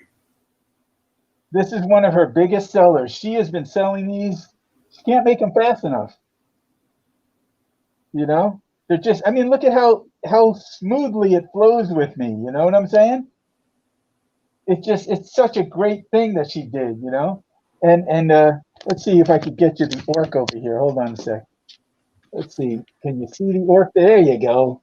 There's the orc. Look at that. Oh, looks just like me. Yeah. Well, that's her first ever orc. And the cool thing is my wife she knows how I am.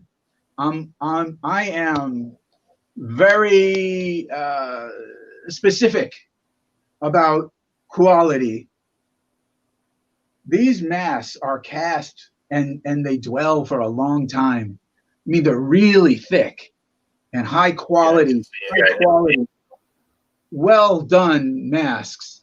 And I think she sells these for like $39 shipped, something like that. I mean, yeah, it's a low price, and it's custom. You know, these are her own designs too. People, you need to buy that mask, because if you got to go out someplace where they're like, "Oh, you have to wear a mask to come in here," you put one of those on. See how long everybody else is going to hang out. Oh yeah, you definitely want to. And again, I mean, if I could bring this into the light a little more, you could see some of. Oh, you don't want to see me. You want to see the mask. There we go. You could see this. I mean, it's just so well done, and it's a full head mask and anatomy. Those veins on that head, that's proper anatomy, dude. That is proper anatomy. And it's a female-owned business. Sorry, there you go. Female-owned business. And you want to buy me? I am a top quality mask. Ah. So for all you horror freaks that are on here right now, I threw the freakside.com. Freakside.com. Yep. And I threw it in the chat too. So the link is in the chat for it. Good. Tons of satisfied customers so far. Lots of people.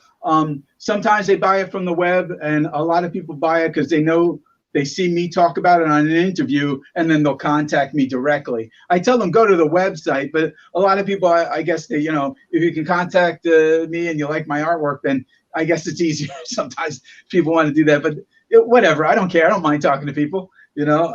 And I love that they love it. Everyone she's sent out, I mean, they've loved them, and she's got some cool new designs coming out too.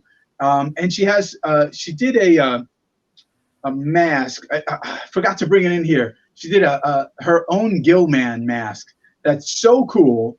And I wore that last year for Halloween. It was awesome. Nice. Yeah. Yeah, that clown's just killer. Well, it's there, dude, and I'll make sure if you want one, I'll make sure she gives you a nice discount, okay? Yeah, because my aunt is terrified of clowns, so I always post like clown things around Halloween. Yeah, and all her kids will they'll dress up like as a clown and go to her house trick or treating.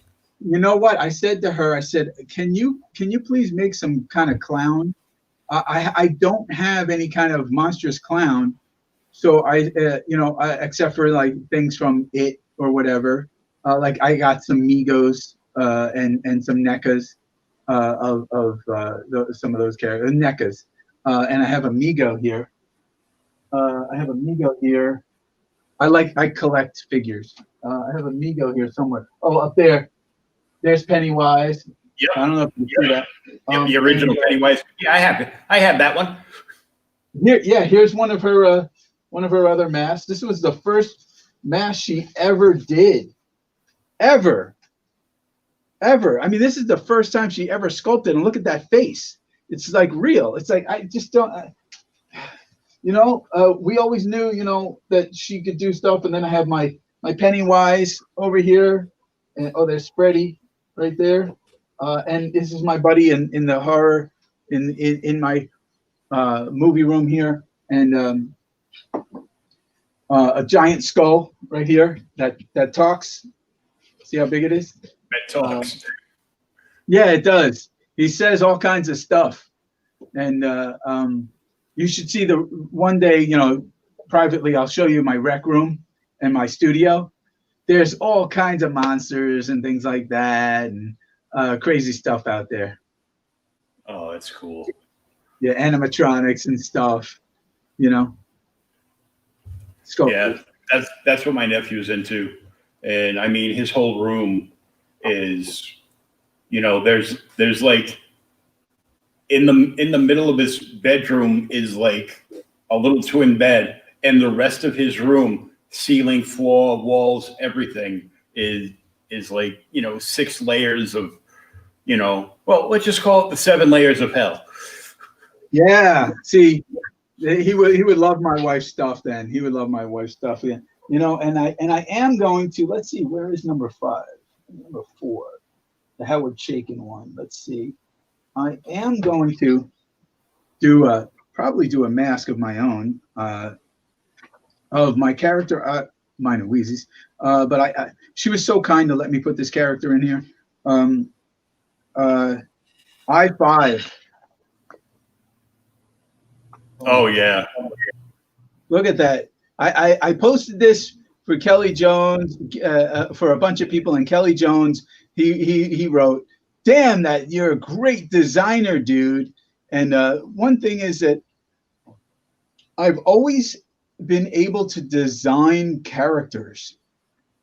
That's one thing I know that I'm really good at, is character creation, and designing this character really, I mean, this is with helpful layouts by Jeff Slemons. But I usually change a lot of the drawings anyway to make them my own, but he's a fantastic illustrator. I can't get this online. Is that on there? There you go. Yeah. Look at him. So that's I5, and I'm going to do a mask of him. How that's going to work, it's going to have to be like the size of the head and fingers sticking up here and the eyeball right there. But I'll probably do a full one so it could come down here so someone could wear it. But if you put a bodysuit on that guy, I mean, it's going to be so amazing to see. I hope somebody cosplays as him after I do the mask, because it'll be these. And that's one other thing I wanted to say about the Wheezy and I working together on this stuff.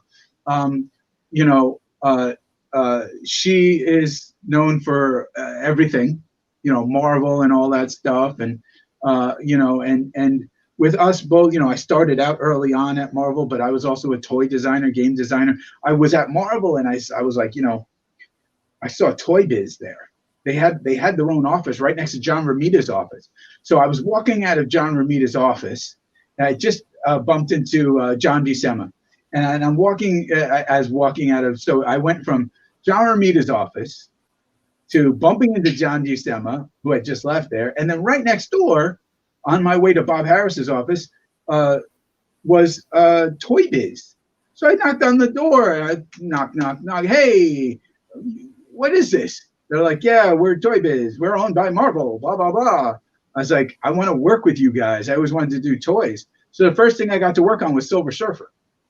And then I wound up doing some kind of, they were in tandem before, I don't know if there was a Marvel Entertainment at the time or not, but they were in tandem or something with the new animation that was going to be coming out of Silver Surfer. So I did some designs for that and everything. It was very cool. Very cool. But I just watched that entire series like about a week and a half ago. Well, yeah, and I always stepped into those types of things, man. I was the first designer of Rob Liefeld's toys of now how am I forgetting? Youngblood. Youngblood came across my desk, and so I was the designer of the bendies for Rob Liefeld's Youngblood, and it was sort of weird because I was actually an assistant starting out at Marvel, and I got some work that was never going to be published on Daredevil. It was one of those, I forget what they call them again, inventory stories. So there's an inventory story that Marvel owns that I drew when I was like, I don't know, 20, 21, 20. But I was an assistant, and the guy working on the book took over after Rob. Rob had just left, and he was going to do Youngblood at Image, and so he was on the phone. Rob would be on the phone a lot, and I would be assisting this guy Mark. And what was he working on? Stuff like the first appearance of Domino and meeting Deadpool and Domino and all that stuff, and I got to work on that stuff. No, I didn't get any credit, but I got to assist on that. So it was crazy times because I got to see, like when I was working at Marvel, I got to go in. Bob Harris would say, "Come into the office. Go ahead, take a look through what's here. That's the new Jim Lee stuff, or that's this guy's stuff, or Mark Silvestri's work." And it's like, oh, and I got to know everyone. I was like a fly on the wall at Marvel for 2.5 years before I started working like on Night Thrasher, which was a great thing because I'm from the inner city. Man, those were some great times there, man. I got to see all this incredible work coming out, but I got to assist on the first appearance of Domino. These are things that people don't know. So it's like people don't know that. I did some cool stuff back then, and I didn't even think about it.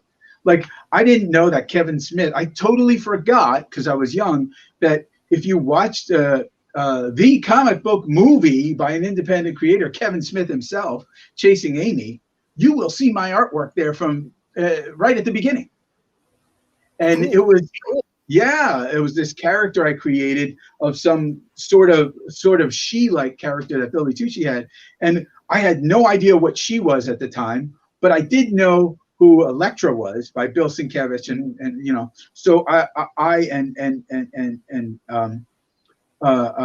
Frank Miller and such, and so they said, do you have anything that can you create a character like that? So I created a character image-wise like that, and then created a whole story arc that they used, but we won't talk about that because they took it without paying me. But anyway, so I created this character. Lo and behold, 12 years after that, or 15 years after that, somebody says to me, your work's like featured in that movie, right? I'm like, what are you talking about? And just like it always happens, I'm in a movie and a TV show or this, or working with that one, or working on the first appearance of Domino and whatever. He used my poster that I did in the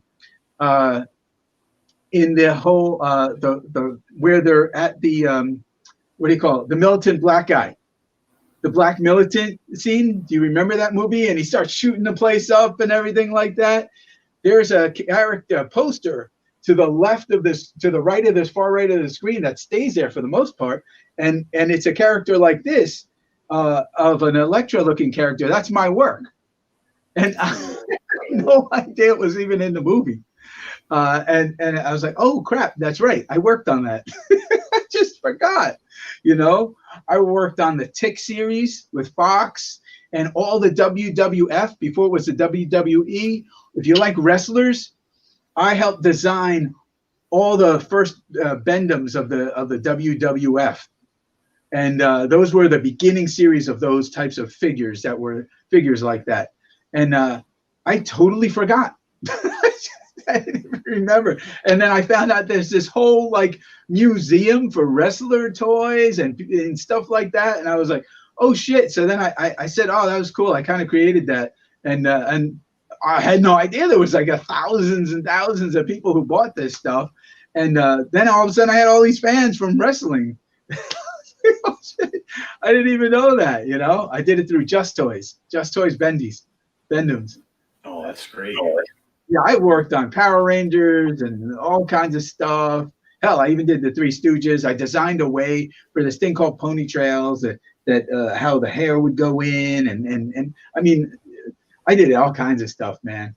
Yeah, all kinds of stuff. Yeah, it blew my mind like about 15 years back. I went to the first Rhode Island Comic-Con, and they had they had JD there, and various other actors that played various versions of the Power Rangers.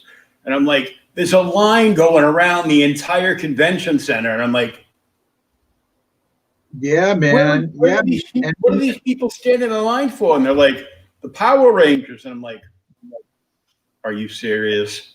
Yeah. I mean, hey, man, it's all those because at the time, I was working like 3, 4, 5 different jobs.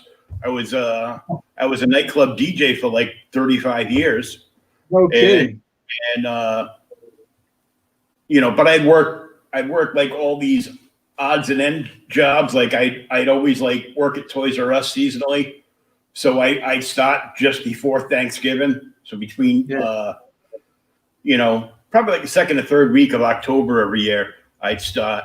And I'm like, oh man, you mean these are all those snot-nosed little brats that used to, punch me in the knee because I didn't have the White Ranger or some kind of Zordy thing? They're like, God. yep. And then I look over and there's got to be like, hundreds of them sitting there with like the original toys in the box, and they're like guarding it like they're on duty or something. I got to tell you, I remember my son was big into Power Rangers when he was a kid, and he's now a professional writer, and he writes with me on everything, just about everything, and he wrote and helped create the series Core that I did, and Core is a character. I couldn't find the book right now. Core is a character that if you like Silver Surfer, Machine Man, and Rom, you're gonna love it. You're gonna love it. It was the writers were the main writers were him and Guy Dorian Jr. and Larry Hama, with some writing by Jerry B. Manis, and a lot of the creations, early creations came from me and such like that. But I mean, dude is talented. Wait till you see the stuff he's doing now. It's phenomenal. But Jerry Manis, great writer. Him and Jerry are working together. But what was I going to say? Oh, I can't remember. So it's your turn. Oh, my turn to not remember. Okay, I'm good at that. Yeah. Oh, Power Rangers. We were on Power Rangers. Oh yeah. Yeah, and I just couldn't. I couldn't believe that. And my daughter's about to turn 13, but she still loves My Little Ponies. So yeah, she's got a short box of all the comics, and I didn't realize like some of those covers on MLP were like,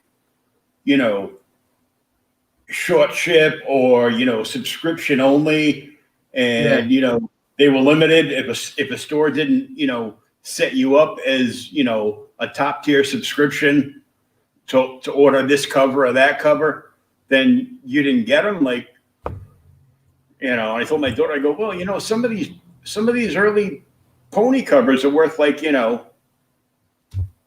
$50. She's like, yeah, that's cool. I don't want to sell them. I go, oh, good. I did my job right. Yeah. I have some stuff, I as a creator, it's hard for me, Sal and I have talked about this before. People say, what's your favorite comic out? And we always say it's the one we're doing, because, we don't have really much time to look at other stuff. We're creating so that there's cool stuff, and I like to say we create stuff that's cool. I'm great at creating stuff that characters people will like. It's something I've always done, and if anyone's smart, they're gonna let me create. Okay, but I mean, like to stop creating to look at other stuff, it's just it's so hard to do that. I try to catch up at times, but Sal and I are like, well, we like most guys, we create the stuff that we want, that we like working on. When we're creators, we create them for ourselves. They're not, whatever they turn into in the future, everything will assuredly change in the future. And that's one thing, fans don't like things that change. But I'll say this, anything I create is never meant to just be that, as long as somebody's creating something better. But that's one of the reasons why I create. If anyone's going to change anything, it's going to be me, but I know what I'm doing, and I create the stuff for me, but I also always, since I was a kid even, have always thought about creating stuff that's cool, that could be a toy, that could be a graphic novel, that could be a poster, that could be a sculpture, that a sideshow collectible kind of thing. That could be a mask, that could be a movie. That, you know what I'm saying? I always think of everything, even since I was a kid. I've always done that, and that's sort of where I lie. My career is in being a creator of things like that. And I'm so happy that fans write me and tell me how much they love this stuff. And it's not the easiest thing in the world to get fans to like characters you create, but I'm so happy that the response I got from Core and the response I got from these characters and the designs that Weezy and I have with Storm King is just phenomenal. Yeah, it's just they just jive so well, and it only took me, I think, like the first 5 or 6 pages to actually get a feel for the characters, because Weezy's on, and pull a connection from. Once you've got a connection to those characters, you're like, you don't want to stop reading. Yeah, and you know what? And again, that's the thing that I bring to the table quite usually, is that I have this brain that never stops, and whatever anyone sees out there, I have probably 100,000 more characters in my head. And this is something, again, that when people say, well, I was influenced by Kirby for this, or I was influenced by Kirby for that. For me, nobody will ever be a greater creator than Jack Kirby, and nobody. So it's, let's just put that out there. It'll never, ever happen. And I'm certainly don't want to be him. I don't want to create the things that he created. I don't want to create the kinds of things he created. But what I did get is inspired. Another person who inspired me greatly was Rod Serling. Rod Serling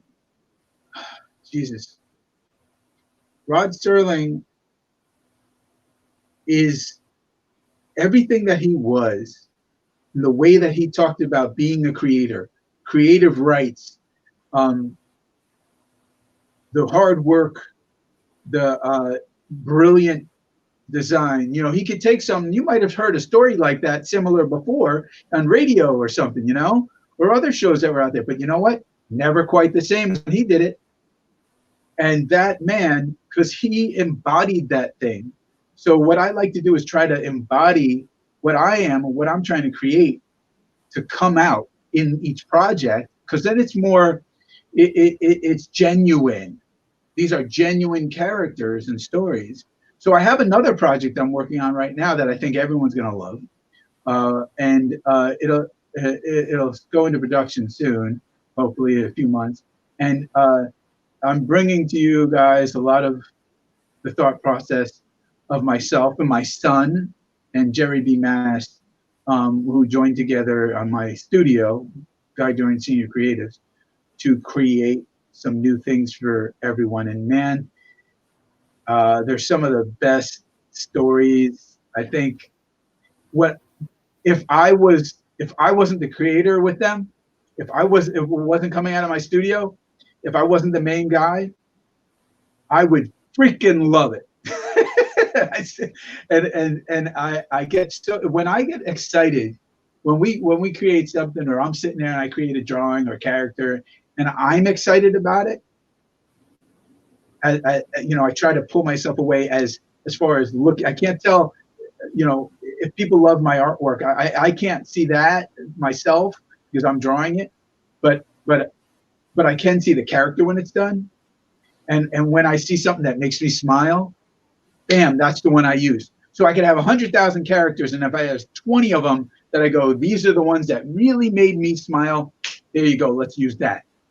That's what I try to do, because I know that everyone else will smile from it too, because I'm a huge fan of that kind of stuff.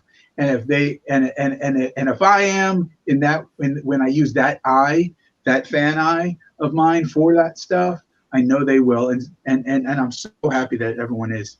I just can't say it enough how nice it is that people like it, you know. Now, I know you don't read anything now because you're too busy creating all the time. Yeah, But yeah. when you were younger, what was the thing that drew you into the medium of, comic books and fantasy magazines? First of all, I'll say, of course, Jack Kirby, anything he did. But I did this on another interview, and I don't like Walter Simon's head to get that big. But if I'm gonna be honest, I'm a huge Alien fan, Xenomorph fan, huge fan of the series. And when it's 1979, 78, whatever it was, Archie Goodwin, Walter Weezy, and what was that, 20th Century, putting out the adaptation of Alien. When I saw that effing book, and my aunt, who always bought me stuff, had just bought me some Kirby comics, and I had no more of her money left to buy it. When I saw that book, that was the time. I always loved comics, and I always wanted to draw comics. But you don't know that it goes from a dream to a focus. You know what I mean? When I saw that book, I was absolutely blown away. And Walter Simonson did such an absolutely freaking phenomenal job that stands up still to today. If you put it anywhere on any shelf today, it will look just as good as it did then, or better. And that book was the reason why I said I went from I have a dream to do comics to, oh, I'm drawing comics. I'm going to draw comics because I want to do something like that someday. So that was the book, and I couldn't even own it. I was just a kid, and I couldn't own it, and I drew from it. I drew from memory from it, because I looked through the whole thing a whole bunch of times before I left the store. I drew from that for about 6 years from memory. And the first thing that I brought, my brother Ian, who helped me get into comic books, the first thing that I brought to show to Dave Cockrum, and I think it might have actually been Bill Sienkiewicz there, and I don't know, because it was another artist who knew I would be, in the industry. First thing I brought was an alien, a xenomorph I drew on a doorway like this. And it was the doorway was just a sketch, but the alien was full grayscale finished illustration from my head. And I think there might have been a soldier somewhere there, and or someone who was going to die. And I carried it, and it was just a drawing. There was no storytelling. Everyone online was like, "Holy shit! You drew that? Holy shit! That's awesome! Oh my God, you're going to be a great illustrator someday." I bring it up to Dave Cockrum, and he goes, "No, it's drawn well." And he goes, "So what?"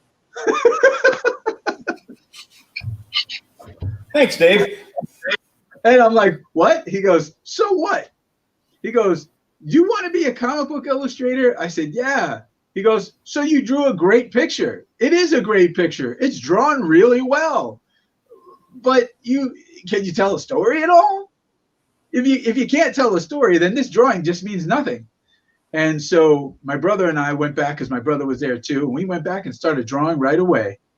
And I think my first sample set because it didn't take long before I got into the industry. I think my first sample set had cable in it by the time I actually got that done. It was actually a take on the X-Men by John Byrne in the Danger Room from X-Men 115 ? Riddle 113? No, was it 131? I don't know anymore. I can't remember. Yeah. So it was those, and my favorite comics back then were Incredible Hulk. Anything Herb Trimpe, Sal Buscema, Rom, Herb Trimpe, Godzilla. So it's Herb on Hulk, Herb on Rom, Herb Trimpe on anything. Shogun Warriors. It just so happened that I loved products. I've always been, like I said, remember I told you I was a product guy? I can come up and create products. So I was really interested in that stuff. And Herb was the product guy. And then Sal Buscema drawing the Hulk, drawing Rom, another product. I have the Rom action figure, full working action figure with all the guns and everything, still today. Who knew that Herb would be one of my great friends and that I would work on his last, I inked his last cover he ever drew. Wow. Yeah. And I still have some unpublished works of Herb Trimpe's that I was the inker on, that you will see published someday soon. We published a little bit of it, but there'll be more because we wanted to give it its own special due. Yeah, I'm doing my long game save up because when he was still with us, IDW prints up the those big compilations, like the special editions, and with the special tip in plates and limited numbers and everything. And they did an Incredible Hulk one with Herb. So they've got like I think they made like only 50 of them. But I don't know. Is that the one with Hulk on the cover like this and that famous drawing with Severin? Is that right? No, this is like a red slipcase. I don't. What was the? Maybe I don't have that one. I thought I had it. It was IDW. It's signed by Herb, but it's a special Herb Trimpe edition of Hulk collection that he did. So I think look in that book and see if my name's in the credits. I think that might be the one my name is in the credits.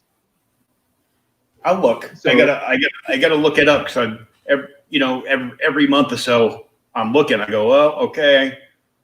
I sold these books, so I can put that money in the coffer for it.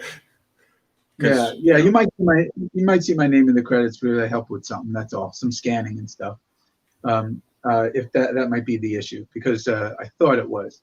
But anyway, yeah, man, I'm just so excited about this series, and I want you guys go to look up PKMM on Facebook and shop.pkmm. I'll send you the links so you can post them. Okay. And check out freakseye.com because Halloween's coming soon, and you can still party, man, and you can still wear the coolest damn masks you could find. Freakseye. And then also don't forget to look up Core graphic novel, Controlled Organic Robotics from PKMM Entertainment. Get Rom Dire Race and Rom get anything Storm King. Tales for a Halloween Night 3 I worked on, and 5, and a whole series, brand new series with Louise Simonson and them, and with Storm Kids. John Carpenter presents Storm Kids Hyperbreed. Get that for sure, and be up to date. You'll be up to date with the coolest stuff, man. And you can follow Storm King Comics on Facebook, at Storm King Comics on Twitter, and Storm King Comics on IG, and over on YouTube. you can subscribe and follow John Carpenter Official. Yeah, John Carpenter Official. Go follow John Carpenter Official and Sandy at Storm King, and I'm on Instagram. That's the only place you can really find me, because that's the only place I really talk to people. And it would be Guy Dorian Senior Art. And you could actually probably find, and you could find Freak's Eye. Look up Freak's Eye Creations on Instagram, and you can see some of the stuff there. And I believe PKMM is on there as well. And of course, you guys know IDW. So I can't stress enough how thankful I am to be able to work with such great people in the industry, and to have such. I mean, I've got some really great fans, and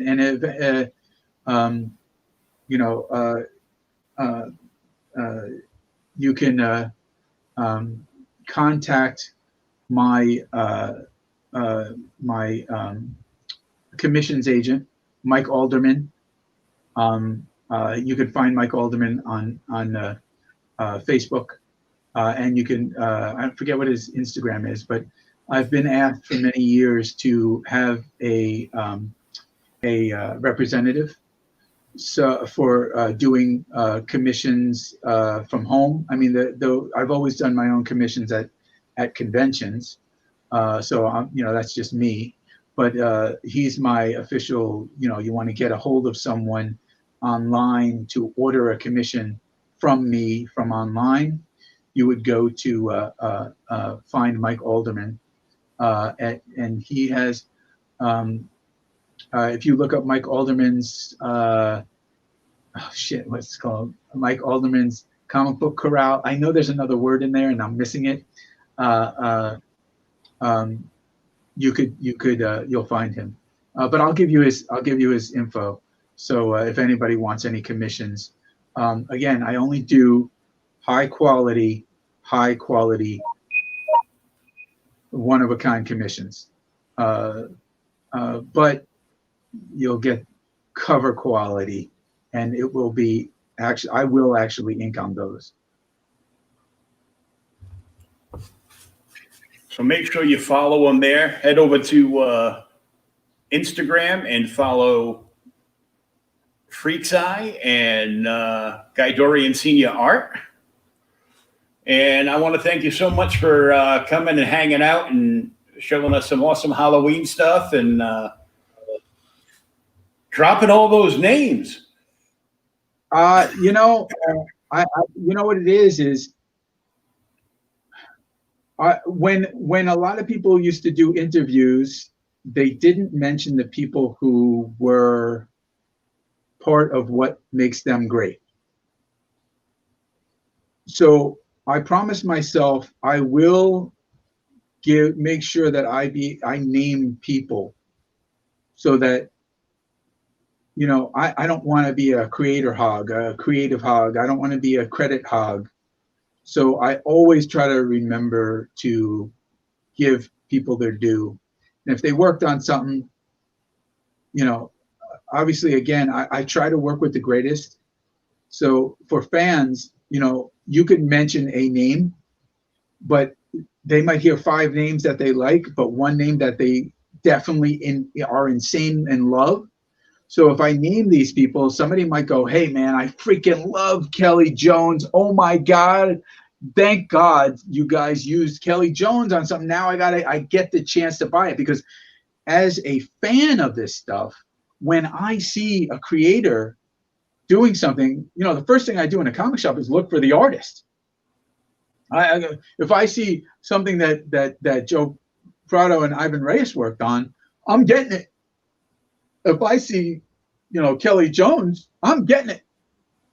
You know what I'm saying? If I see, Ron Garney, I'm getting it. You know what I'm saying? So I like to mention everybody, give them that credit, and also maybe a fan will hear a name that they really love, and they'll be able to add to their collection. Because, like I said, I love collecting, and people gift me collections all the time. I'm not sure why, but I think because people know that I love collecting, they gift me Mego toys. I have a whole line of Migos coming to me that were gifted to me. I get Mezco toys sent to me, action figures and comic books, and it's because people like to share. And I would like to just mention to everyone, do some type of charity work. I try to do charity work all year, for different things, and try to donate to the Leukemia Society, please. I have people that I know who are dealing with leukemia, and I want you to donate to that. The holidays are coming up. Donate to that. Donate to a kid with leukemia or anyone. I took over anything that Herb Trimpe would have done work for to help, because I'm very good friends with the Trimpe family. I love them very much. And I took over anything that he was doing, artwork for charity. So that's one of the things I like to keep going still to this day. And every year I will continue to take over whatever Herb Trimpe drew for charity, and I will draw it. That is phenomenal. But anyway, thanks for having me. And it's been a real pleasure, man. Well, thank you. It's been eye-opening because I got to hear all these names, most of which I knew. I've never heard anyone call Louise Simonson Wheezy before. That's her nickname. That's her nickname. So from now on, she's Wheezy. If you see her at a show, she's fine with Wheezy. I'm just gonna have the Jeffersons theme playing in the back of my head. Yeah. But I enjoy the stuff, enjoy Rom Diet, this year's stuff that came out. We'll start from last October. Core graphic novel. Then Tales for a Halloween Night 5, me and Bill Sienkiewicz, as far as art is concerned, and James Ninnis writing, and just some great stuff out there. And then we got Rom Dyer Race that came out 1 and 2 January and February or something like that. And then the next one should come out by the end of the year. And then you got all 5 issues of Hyperbreed,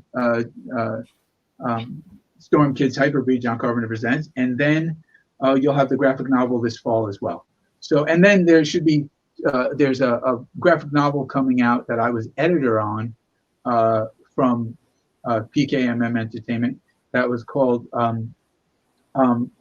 of Resistance, It's a holiday series. And then there's another one coming out in January called Son of Resistance, which is phenomenal. And that'll be coming out in January, I think. So all within that year time frame. Well, all I've seen this year is it is a great time to be a horror fan.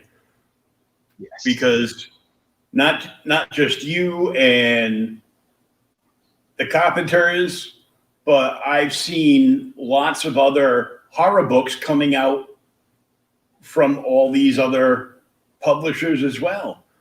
And they're hot and they're selling out, and it's great. So definitely go to your local comic shop and get on the list for the trade paperback of Volume 1 of Hyperbreed. You're going to love it. I read it. I read straight through 4 issues before I even took a break. So, if you can read like 105, 110 pages of a big fat graphic novel without, just barely putting it down after you've gotten to the final chapter, that speaks volumes as far as I'm concerned. I'm so glad you enjoyed it. I really am. It's again, great being here, man. And thanks for having me on. Thank you very much. And we'll see you in a whole bunch of stuff coming up between now and the beginning of next year. So we'll look forward to it. Yeah, probably the next like 20 years. So. Oh, good. I'll be around. I'll still be doing this.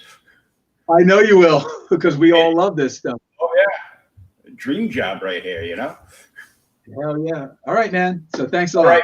Thank you very much. Have a great night.